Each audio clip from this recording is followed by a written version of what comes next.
Hi, buddy. Welcome back to Ox Talks. Appreciate you watching the show. If you haven't subscribed to this channel, would you guys please go ahead and subscribe for me? It doesn't cost you anything, and I really appreciate the support. We are growing the channel. Please also, like the videos if you will, and share them with as many people as you possibly can as we continue to wake people up. This story I have for you came out of Newsweek earlier today. And the thumbnail that I posted was this house shrinkflation. That's exactly what is going on. It's as if we know what's happening. We're like frogs being slowly brought to a boil in a pot, right? We know there's shrinkflation in everything that we acquire from the stores now. The cereal boxes, everything is packaged. Everything is smaller portions, right? You pay more and you get less. So this deals with shrinkflation in the size of the houses being built across this country. And I wanted to share this with you. Again, out of Newsweek today, shrinkflation is hitting American home buyers hard, especially in the South. As a recent study found, people are now paying more for smaller properties. An analysis conducted by USA Today Homefront using data from Realtor.com found that the median American home is now 128 square feet smaller than 5 years ago, yet it costs $125,000 more. Shrinkflation, by definition, is what happens when companies reduce a product's amount or volume per unit without changing its retail price. All right, and of course, it says the concept evokes images of candy bars sneakily getting smaller over the years, bags of chips containing less, things like that. But the idea can be applied, it says, to other sectors as well, including housing. Since 2019, according to the USA Today Homefront study, the median U.S. home has become 6% smaller, while the price per square foot has surged by a staggering 52%. Think about those numbers. The median U.S. home since 2019, merely 5 years ago, has become 6% smaller, while the price per square foot has surged by a staggering 52%. Only 18, it says, out of the 150 major metropolitan areas analyzed by the researchers had seen an increase in home size over the past 5 years. Colorado Springs of Colorado was the metro where homes, it says, have shrunk the most. The median home in that city is now 22% smaller than it was in 2019, but 50% more expensive per square foot.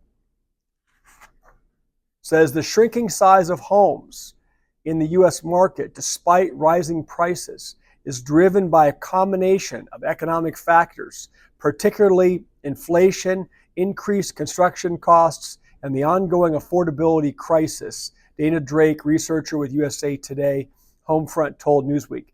I think it's more than that. I think it's also greed. They are, because the price is going up so much faster, they're passing off the price increases to the consumers, to the buyers, right? So we're having to absorb the inflation on the materials, the labor, all that stuff. So why are they making the houses smaller? Okay? Is it because the houses are so unaffordable they have to make them smaller, but they're charging more? So you guys, you do the mental gymnastics on that one and leave your comment below what you think. This is the justification, of course, for shrinking the houses and selling them for, in some cities, 50% more, okay? And they're blaming it on, of course, inflation, increased construction costs. They are passing that stuff off to the buyers anyway. So the inflation has significantly increased the price of building materials as well as labor costs, making it more expensive for builders to construct homes, she added. Faced with these challenges, builders may be forced to either raise home prices or reduce square footage to maintain some level of affordability for potential buyers. But again, they just told us in those statistics that the home prices have gone parabolic. So they are increasing. It's not either or, it's and, right? So they're shrinking the size of the homes and they're making us pay more for the homes. If that doesn't frustrate you and piss you off, I don't know what will, but that's why I'm sharing the article with you today. It's one thing you get a box of cereal or something, some Fruit Loops, and okay, it has less than it did a few years ago, and you're paying a little more. But with a house, with something that is, for some people, it's the greatest acquisition they'll ever make in their life. Very frustrating. Very frustrating. Leave your comments below for me. 7 of the 10 metros with the most significant size reductions are in the South, with 4 in North Carolina alone. Here is a list of the top 10 metros with shrinking home size, with the percentage change of their median square footage between 2019 and 2024. I'm going to read you the list, okay? Colorado Springs, 21.19%. Okay, that's the percentage change of their median square footage between 2019 and 2024. Okay, it's gone down 21% in Colorado Springs. In Charlotte, Concord, Castonia, North Carolina, South Carolina, it's gone down 20.26%. Okay, so you're getting a fifth less than you got 5 years ago. New York, Newark, New Jersey, City, New York, New Jersey, and Pennsylvania, it's gone down 19.38%. Urban Honolulu, Hawaii, down 18.81%. Hickory, Lenore, Morganton, North Carolina, 17.67%. Houston, the Woodlands, Sugar Land, Texas, down 16.88%. Washington, Arlington, Alexandria, D.C., Virginia, and Maryland, West Virginia, down 16.03%. San Antonio, New Braunfels, Texas, down 15.97%. Raleigh, North Carolina, down 15.6%. And Winston-Salem, North Carolina, down 15.55%.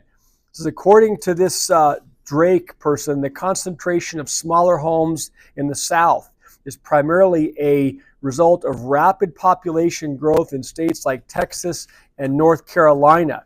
The influx of new residents has intensified the demand for housing, forcing builders to produce smaller homes to keep up with demand, she said. So wait a minute, is the explanation there that they're trying to cram more of these small homes into the same lot? Is that so? That goes back to greed again, right? We need to cram more homes in, smaller homes. You pay more, you get less. We're going to say it's because the demand has increased. Okay, does not fly with me. Does not pass the smell test. At the same time, it says land in urban areas is becoming increasingly scarce, and builders are opting to reduce square footage to maximize the number of units they can build. Again, cram more into a smaller space so you can make more money. Right back to the greed again.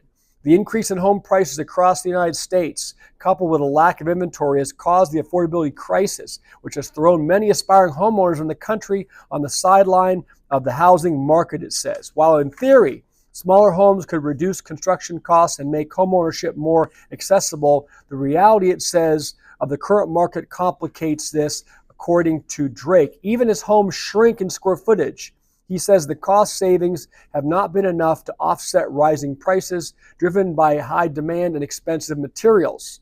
While builders aim to offer more affordable options through smaller homes, many potential buyers are still priced out of the American dream, according to this person. So, again, it's frustrating to read that. I'm just sharing with you at face value, but those are the stats. If you're in one of those areas where you're paying more and getting less, obviously, take note. Or if you're looking to buy in one of those areas, take note. I'll leave it there today. I got to jump. I just had a lunch break from a deposition. I've got to jump back on into the deposition since I am taking the deposition, conducting the examination. Probably have about 3 more hours to go on this one today. So I wanted to get this one out for you guys and uploaded. Everybody have a great rest of your day. Stay healthy, stay safe. God bless. I'll talk to y'all soon. Bye.